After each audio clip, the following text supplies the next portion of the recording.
अस्सलाम वालेकुम स्टूडेंट्स। बेटा आज हम next topic chemical equilibrium state को डिस्कस करेंगे। केमिकल इक्विलिब्रियम स्टेट जो है इसकी टाइप्स हैं वो हम तो करेंगे और इसके साथ ग्राफिकल एक्सप्लेनेशन है, इसको हम आज करेंगे। तो बेटा सबसे पहले केमिकल इक्विलिब्रियम स्टेट, जब भी हम इक्विलिब्रियम की बात करते हैं तो हमारे माइंड में एक तवाज़ुन बैलेंस जो है ये माइंड में आता है। तो इक्विलिब्रियम स्टेट जो होती है या इक्विलिब्रियम वर्ड है, इसका मतलब भी तवाज़ुन ही है, बैलेंस है। ये दो वर्ड से मिलके बनता है, एक्की और लिब्रा लैटिन वर्ड है जिसका मतलब होता है बैलेंस। केमिकल रिएक्शन जो है उसमें इक्विलिब्रियम स्टेट कैसे अचीव होती है, इसको आज आप लोग मैं बताऊंगा कि कोई भी रिएक्शन जो होता है इक्विलिब्रियम स्टेट पे कैसे पहुंचता है, उसमें इक्विलिब्रियम स्टेट कैसे अचीव होती है। ये सब बताने से पहले मैं आप लोग को बताता चलूँ कि ये जो इक्विलिब्रियम स्टेट होती है ये रिवर्सिबल रिएक्शन में जो होते हैं उनमें रिएक्शन जो है वो इक्विलिब्रियम स्टेट पे पहुंचता है। इरिवर्सिबल रिएक्शन जो है वो इक्विलिब्रियम स्टेट अचीव नहीं करते। बेटा हमारे पास जो रिवर्सिबल रिएक्शन होते हैं उनमें इक्विलिब्रियम मैं आप लोग बता रहा था कि इक्विलिब्रियम जो है वो अचीव होता है। ये हमारे पास एक रिएक्शन है जिसमें कार्बन और ऑक्सीजन आपस में कंबाइन होकर कार्बन डाइऑक्साइड बनाते हैं और ये वन वे रिएक्शन है, इसको इरिवर्सिबल रिएक्शन कहते हैं। ये जस्ट एक डायरेक्शन में प्रोसीड होता है, सिर्फ एक डायरेक्शन में। अब यहाँ हमारे पास एक और रिएक्शन है जिसमें अमोनियम क्लोराइड जो है, ये अमोनियम क्लोराइड जो है वो ब्रेक होता है, अमोनिया और HCl में कन्वर्ट होता है। ये दोनों डायरेक्शन में रिएक्शन प्रोसीड होता है, ये रिवर्सिबल रिएक्शन है। ये फॉरवर्ड डायरेक्शन में भी रिएक्शन प्रोसीड होता है और रिवर्स डायरेक्शन में भी ये रिएक्शन क्या होता है, प्रोसीड होता है। तो ये हमारे पास जो रिएक्शन है ये रिवर्सिबल रिएक्शन है, ये फॉरवर्ड डायरेक्शन में भी होता है और बैकवर्ड डायरेक्शन में भी होता है।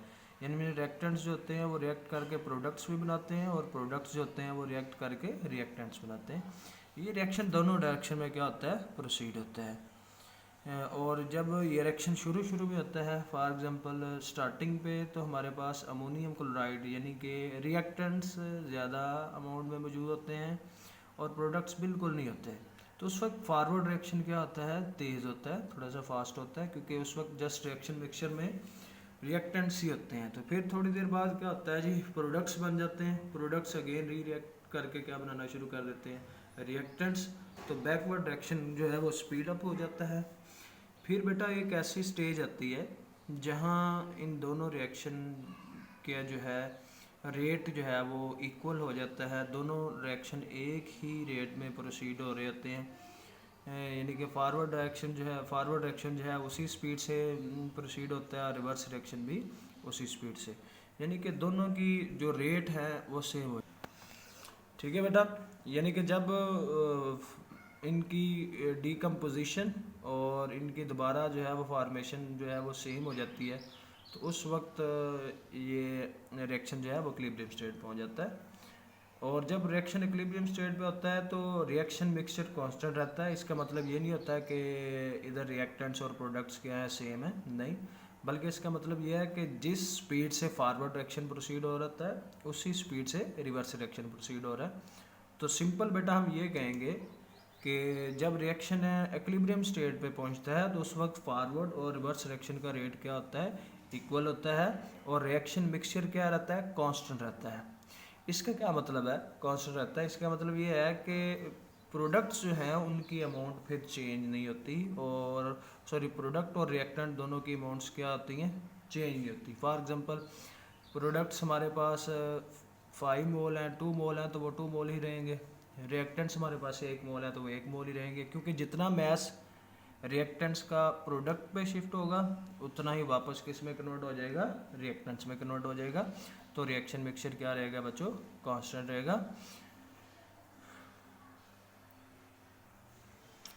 ठीक है स्टूडेंट्स, तो रिएक्शन इक्विलिब्रियम का मतलब ये नहीं होता कि सेम रिएक्टेंट्स और प्रोडक्ट्स सेम है, बल्कि क्या होता है, फॉरवर्ड और रिवर्स रिएक्शन का जो रेट होता है वो क्या होता है, सेम होता है। और ये बात याद रखें कि जो इक्विलिब्रियम होता है उसको हमेशा क्लोज सिस्टम में अचीव किया जाता है, रिवर्सिबल रिएक्शन क्लोज सिस्टम में होते हैं।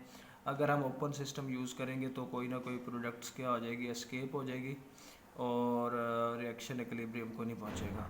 एक बात और बताता चलो कि जो फॉरवर्ड रिएक्शन होता है वो एक्सोथर्मिक होता है और जो रिवर्स रिएक्शन होता है वो एंडोथर्मिक होता है। फॉरवर्ड रिएक्शन में जो है वो हीट रिलीज़ होती है और रिवर्स रिएक्शन में हीट क्या होती है, एब्जॉर्ब होती है। ठीक है जी, ये था बेटा हमारे पास केमिकल इक्विलिब्रियम। थोड़ा सा इसका मैं आपको मज़ीद बताता चलूँ कि ये तो मैं ऑलरेडी बता चुका हूँ कि जो फॉरवर्ड रिएक्शन होता है वो एक्सोथर्मिक होता है, जो रिवर्स रिएक्शन होता है वो एंडोथर्मिक होता है। जब फॉरवर्ड रिएक्शन होगा तो हीट क्या होगी, रिलीज़ होगी, और जब रिवर्स रिएक्शन होगा तो हीट एब्जॉर्ब होगी। ये भी हमारे पास एक रिवर्सिबल रिएक्शन है जो दोनों डायरेक्शन में प्रोसीड होता है। इसके बाद बेटा हमारे पास है ये जब रिएक्शन इक्विलिब्रियम स्टेट में होता है तो उसका मतलब क्या होता है कि जितने रिएक्टेंट्स प्रोडक्ट्स में कन्वर्ट होंगे उतने ही प्रोडक्ट्स वापस किस में कन्वर्ट हो जाएंगे, रिएक्टेंट्स में। रिएक्शन मिक्सचर क्या रहेगा, कांस्टेंट रहेगा। देख सकते हैं कि यहाँ से एक मालिक्यूल जो है वो प्रोडक्ट्स का रिएक्टेंट्स में कन्वर्ट हो रहा है और रिएक्टेंट्स का एक मालिक्यूल्स किस में कन्वर्ट हो रहा है, प्रोडक्ट्स में। इसलिए इनका जो मैस होता है यानी कि वो कांस्टेंट रहता है रिएक्टेंट्स और प्रोडक्ट्स का। ठीक है स्टूडेंट्स, इसके बाद बेटा ये ग्राफिकल एक्सप्लेनेशन है, इसको मैं बाद में बताता हूँ आपको। इससे पहले बेटा हमारे पास यहाँ है स्टैटिक इक्विलिब्रियम। वर्ड स्टैटिक का मतलब होता है नॉट मूविंग, यानी कि जब कोई चीज़ मूव नहीं कर रही होती तो उसको हम क्या कहते हैं, स्टैटिक कहते हैं। तो स्टैटिक इक्विलिब्रियम का मतलब ये होता है कि जब किसी चीज़ पर जितनी भी फोर्सेस लग रही होती हैं उनका सम जो है वो ज़ीरो हो या वो बैलेंस हो, तो उस वक्त हम उसको क्या कहते हैं, स्टैटिक कहते हैं, स्टैटिक इक्विलिब्रियम में कहते हैं।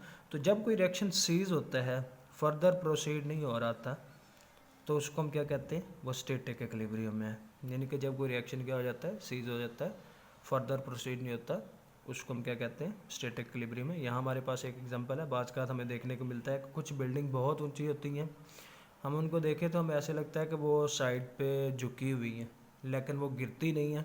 उसकी रीज़न क्या है कि उस पर जितनी भी फोर्सेस अमल कर रही होती हैं वो सारी की सारी बैलेंस होती हैं। आगे हमारे पास डायनामिक इक्विलिब्रियम है। डायनामिक इक्विलिब्रियम क्या आता है, ये केमिकल इक्विलिब्रियम की स्टेट है। इसमें क्या होता है बेटा कि हमारे पास जो डायनामिक इक्विलिब्रियम है उसमें फॉरवर्ड और रिवर्स डायरेक्शन इक्वल रेट पे प्रोसीड हो रहे होते हैं, लेकिन अपोजिट डायरेक्शन में होते हैं। इनकी डायरेक्शन क्या होती है, अपोजिट होती है। इसके बाद बेटा मेरे पास ग्राफ है, ग्राफिकल एक्सप्लेनेशन है। इसको थोड़ा सा मैं आपको ग्राफिकली समझाने से पहले मैं आपको यहाँ दिखा दूँ ग्राफ को।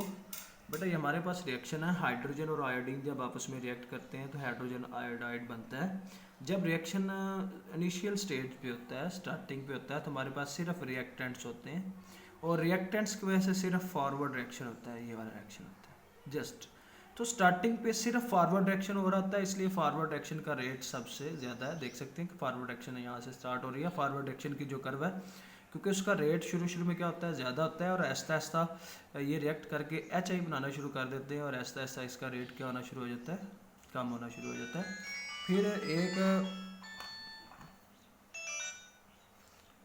फिर हमारे पास है कि यहाँ आपको बताता चलूँ कि ये फॉरवर्ड रिएक्शन है। जैसे जैसे फॉरवर्ड रिएक्शन का रेट स्लो होता है तो हम यहाँ हमारे पास क्या होता है, हाइड्रोजन और आयोडीन आपस में रिएक्ट करके एच आई बना देते हैं और एच आई फिर क्या होना शुरू हो जाता है, डीकम्पोज होकर वापस किस में कन्वर्ट होना शुरू हो जाता है, H2 और I2 में।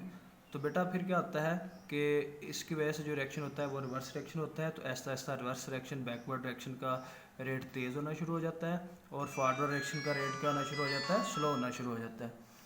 तो यहाँ एक पॉइंट ऐसा आता है कि वहाँ जाके इन दोनों के रेट क्या हो जाते हैं, सेम हो जाते हैं। जिस स्पीड से फॉरवर्ड डायरेक्शन प्रोसीड होता है उसी स्पीड से क्या होता है, बैकवर्ड डायरेक्शन प्रोसीड होता है। यानी कि जिस स्पीड से फॉर्मेशन होती है उसी स्पीड से डीकम्पोजिशन शुरू हो जाती है। तो दोनों कर्व सेम हो जाती हैं। वो हमारे पास जो स्टेट होती है उसको हम क्या कहते हैं, इक्विलिब्रियम स्टेट कहते हैं। ये इसकी ग्राफिकल एक्सप्लेनेशन है। टाइम के साथ ऐसा ऐसा दोनों रिएक्शन का रेट क्या हो जाता है, सेम हो जाता है। तो ये दो पेज है हमारे पास जिसमें केमिकल इक्विलिब्रियम की डेफिनेशन है, स्टैटिक इक्विलिब्रियम की डेफिनेशन है और इसके बाद डायनामिक इक्विलिब्रियम की डेफिनेशन है।